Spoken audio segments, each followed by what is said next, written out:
Habari Gani. Habari Gani yo. Habari Gani. Kuumba. Kuumba. And this is for creativity. Today is the 6th day of Kwanzaa, and the principle is creativity, Kuumba. And the symbol that we use, or the item that we use for today, is called the Kikombe cha Umoja, the Unity Cup.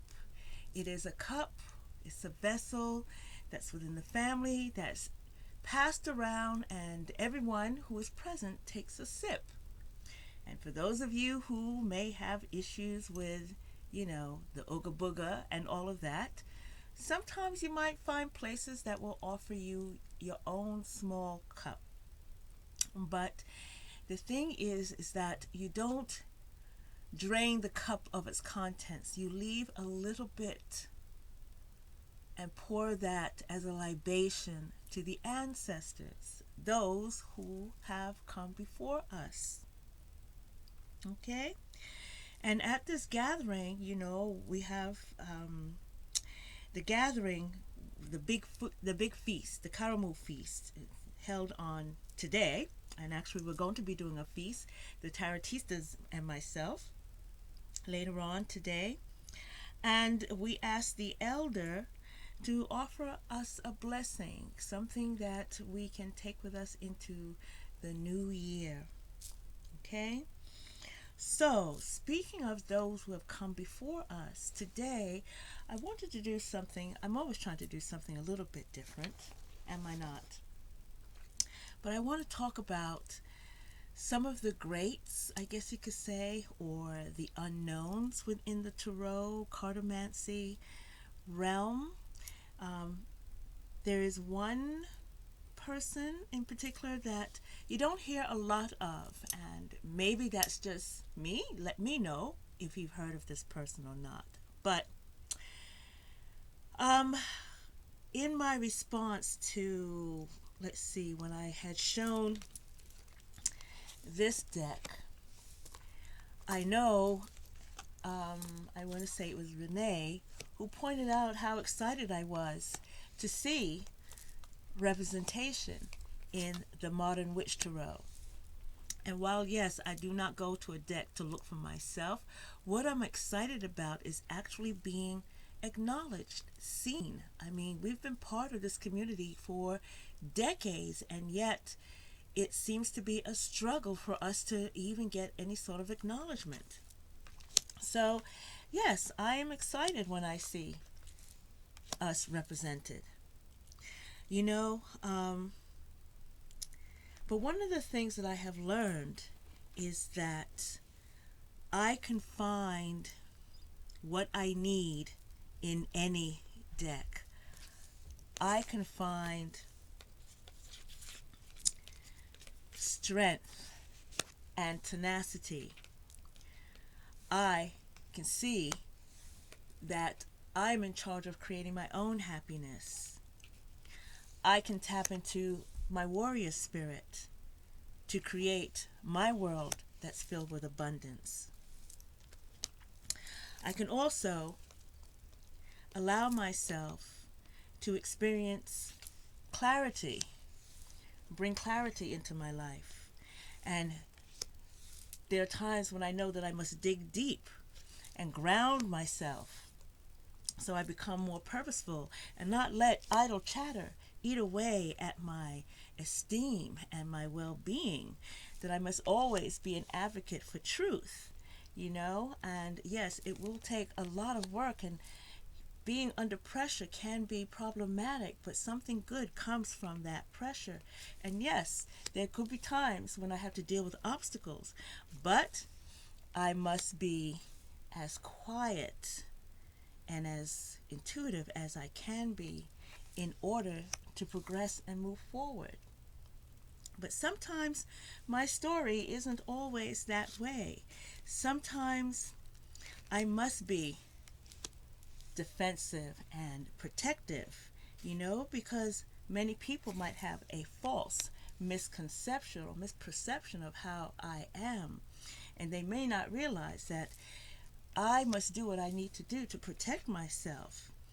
And sometimes, yes, I must take a period of rest and quiet, because in that time there is a great reward that is waiting for me. And yet, sometimes that great reward is most definitely worth it. And after I enjoy my rewards, I can, let's see, I will bounce back. And when I bounce back, I can go ahead and proceed smoothly through the ups and downs that life throws my way. I can proceed to far off distances and travel and meet many of you, on this journey has allowed me to connect with so many from that are at a distance with me. It has not been an easy task, and many times I have required some assistance, some help. But I have learned quite a bit in doing this exercise, and as my journey continues to unravel, there are those who come before me and before me and before me that I lean on for strength. They are the foundation of my spiritual well-being, my spiritual welfare. They give me the support and the strength that I need to make it through every single day. They are those that I call on when I need guidance and clarity and more understanding. They are the ones who bring peace to my spirit and joy to my heart when the world is coming after me, when I can no longer make sense of everything that seems to be problematic within the world. But I know that I am given times often to dig in and dig deep, because there are great rewards that wait for me at the end of this journey, and I know that. I know that sometimes I must begin again over and over and over again to continue to create, and that sometimes things may seem cloudy. I cannot see the forest for the trees, but I must always stay on purpose. I must always dip into the well or the font of knowledge that awaits me, because it is so deep. And while I do that deep diving, I am nourished and protected and guided, and so I must trust that. I must trust my inner compass as I proceed. And as I go along in this life, I'm also reminded to have joy and experience happiness and embrace all the blessings that have been bestowed upon me by the One, the Most High. I am taken care of, I am protected, and I am guided. So, let's talk about those who have come before us in the Tarot community. Everyone has heard of Rachel Pollack, yes, and Christina Jetty, right? And who else do I have here? Oh, of course, we're all familiar with Mary Kay Greer, and some of us might even be familiar with Bonnie Sahovit. Yeah?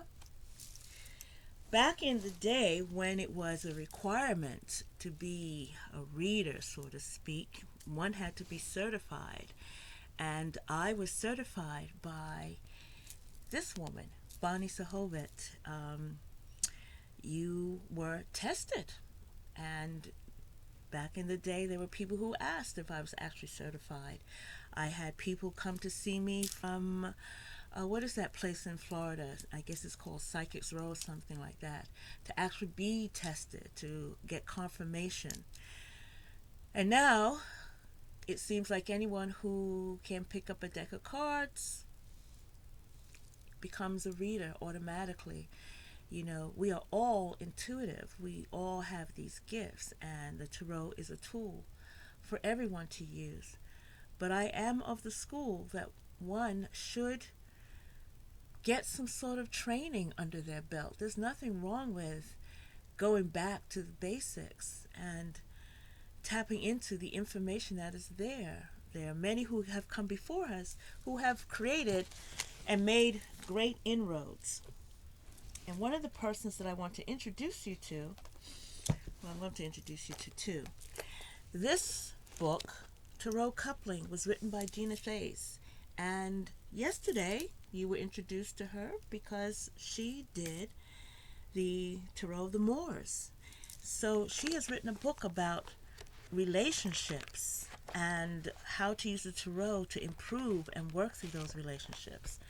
I mean, it's a fantastic book. I haven't done a whole lot of work with it, but Gina takes you so far into each card and how it pertains to a relationship. Let's say the Strength card. She gives you, of course, the Golden Dawn affiliation, the Hebrew letter, the meaning of the Hebrew letter, the simple letter, the Kabbalistic attributes, the element, and the sign, astro sign. And then she has a breakdown information in here. But then she has Tarot coupling keywords: positive qualities, wounds, fears, perception of the partner, dyadic interactions, challenges, complaints of partner, the desires. And then she goes even further. This is one card. If it's a new relationship, information on that. If it's an established relationship, information on that. And then expanded awareness. You know, sometimes we can look at one card and only see one thing. If the relationship is breaking down, she even addresses that. And then she has romantic suggestions, whether it's a movie, who's in that movie, suggestions for the date, gift ideas, and then the most compatible cards, and then least compatible cards. So this is a resource, especially for those of us who are doing relationship readings, that is there that we can tap into. I think this will help enhance our practices. Okay. So now we go into a realm. Many of us are not trained therapists or psychologists and all of that. And when I say us, I'm speaking collectively. And many of us who use Tarot, we're not therapists. But many times our readings will take us to a place where it's beyond the fortune-telling aspect or the future-telling aspect, and it becomes more of a counseling session. Well, Sheila Haidt,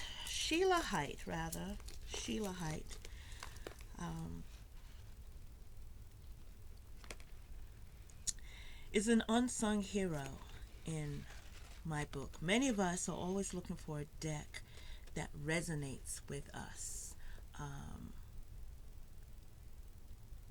But I'm happy to see that sometimes there may be a book out there that we're not aware of. This is called The Infinite Tarot. It's a guidebook. And it's one of those that I haven't really heard too many people talk about. Like I said, I pointed out all the others. As a beginner reader, this is one of the books that I would recommend that you acquire.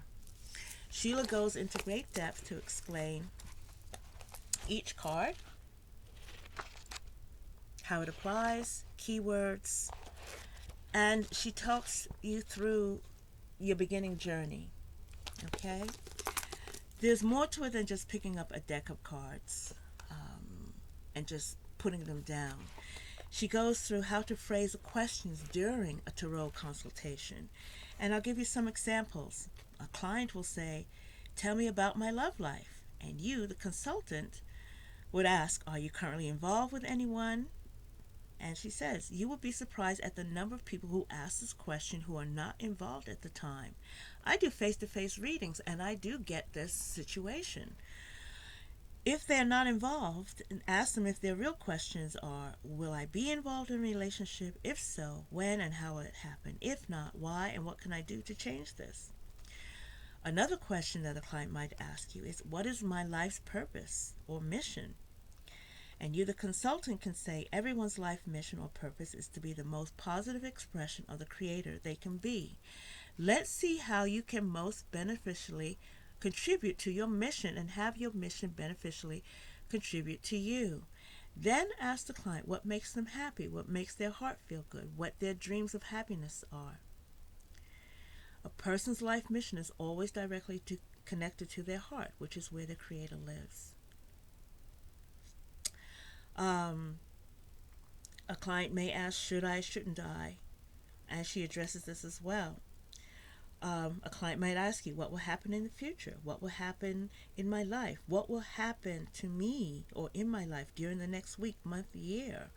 And how many of us are doing year ahead spreads? Yes? And she says that we need to be more specific.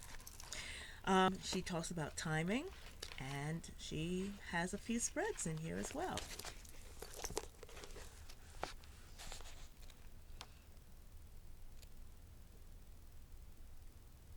Okay. This is just a few of 3-card spreads that she has here. Let's see if I can get this.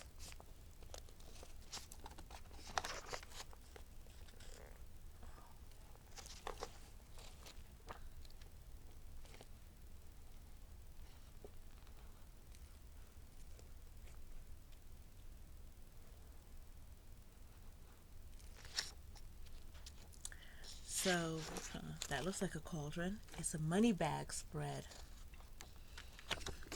So that's one of her books. She has, I know a lot of us like to talk about, oh, we don't like to use spreads. You know, we just want to put down the cards and go intuitively and work from there and just be so free. But you know, if you don't have, let's say, a placement for your cards as you put them down, then how do you focus that energy? You know, how do you know how the 3 of Swords would apply in a, let's say, a money spread? You know, is it always about heartache or loss?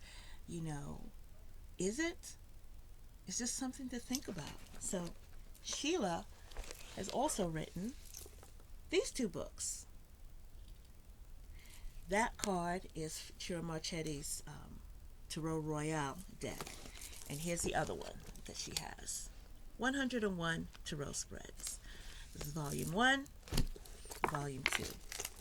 So the 101 Tarot Spreads, it's by 20 modern Tarot masters. This card is from Carrie Paris's deck, the one that's coming out soon, or should be. Anyway, let me tell you, she has spreads that she has cultivated and tapped some of the most brilliant minds to create these books. Deborah August, Sarah Barry, Steve Converse, Donna Daigle, Dawn Danis, Ralston Edwards, Linda Farmer, Paris Finley, Mary Kay Greer, Sheila Haidt, Patty Kitson, Carrie Paris, Linda Petrillo, Rachel Pollack, Teresa Reed, our very own Tarot lady, James Wells, Louise Rossi, you know, and as you can see, I have some pages bookmarked, and this is what the book looks like. It's a fantastic resource. I know that there are other books out there, but you know, this one should be added to your journey as well. And then we have this one, 101 Tarot Spreads by Sheila Haidt as well. And it's similar and yet it's different. So we're talking about over 200 spreads between these two books.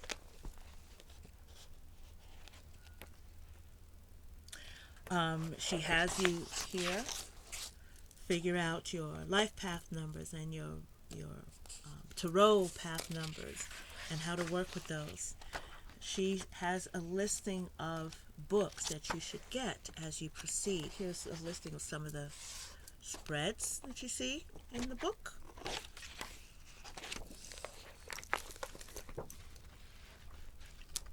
She tells you how to set up your journal.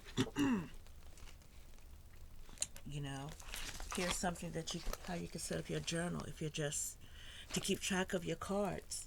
So these books are great for new people coming to the tarot, and even for some of us who have been around for a while and we needed a little bit more structure in our lives. We want to try something a little different. You know, the groundwork has been laid. This is the whole purpose of me talking about those who have come before us. A lot of times we think that modern times, fast-paced social media, that we have no need for those who have paved the way. And every once in a while, we should tap into what's there. And here's another book of hers. Sheila is known, she's highly intuitive, known as a psychic counselor. She's worked with sports figures and movie stars, etc. And what she does is very empowering in this book because it's a combination of psychology and the woo-woo and the melding of the two together. You know, you wouldn't look at this and think, oh, this is a witchy book per se, but it's a fantastic book. She has you, let's see, if we want to do increasing your personal magnetism. You know, you want to get the job. You want to catch someone's attention. There are things that you can do. Use everything, all resources that are available to you to empower your life. Okay. So, I think that's it. That for me is the meaning of Kuumba, remembering those who have come before me and paying them some honor and respect. So, let's see. Let me ask these angel cards. What am I going to ask them?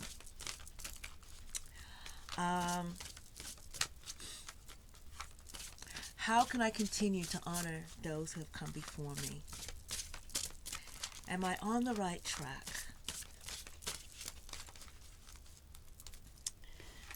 Is there anything they want to tell me? I'm open to hearing whatever they have to say to me. What do they think about this journey so far? For I have not been making this trip by myself, and I know this. So let's see. Some cards here.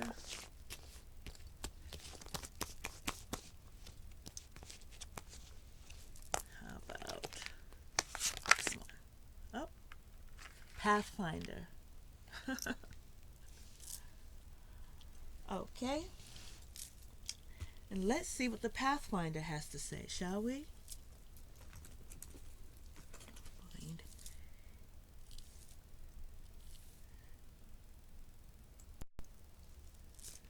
So, the Pathfinder. You clearly see your way in life. I know where I have come from. I know why I am here. These are statements a Pathfinder would make. The Pathfinder knows that living without truth has major consequences.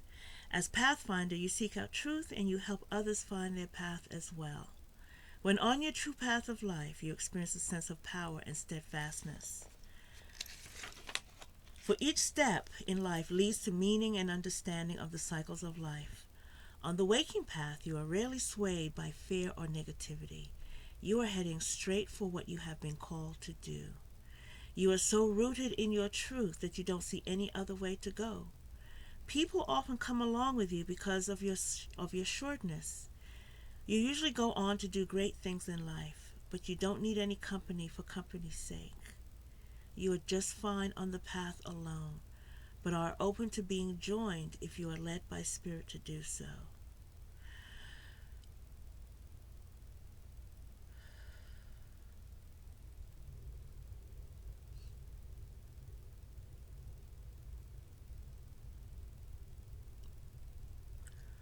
Honor your truth. Be aware of what you are experiencing in life. As Pathfinder, you have an inner guide that directs you. You have a determination in life that can overrule destiny and fate. Your capacity to see your way clearly in life should not be taken lightly. My goodness, I swear. These cards today, these cards this week,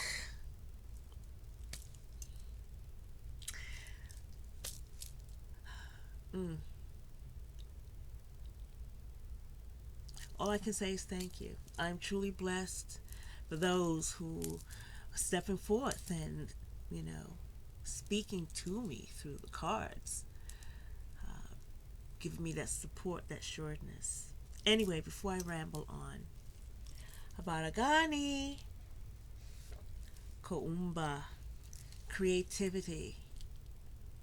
Honor your own creativity and support those. Help those honor theirs as well. And I will be back tomorrow.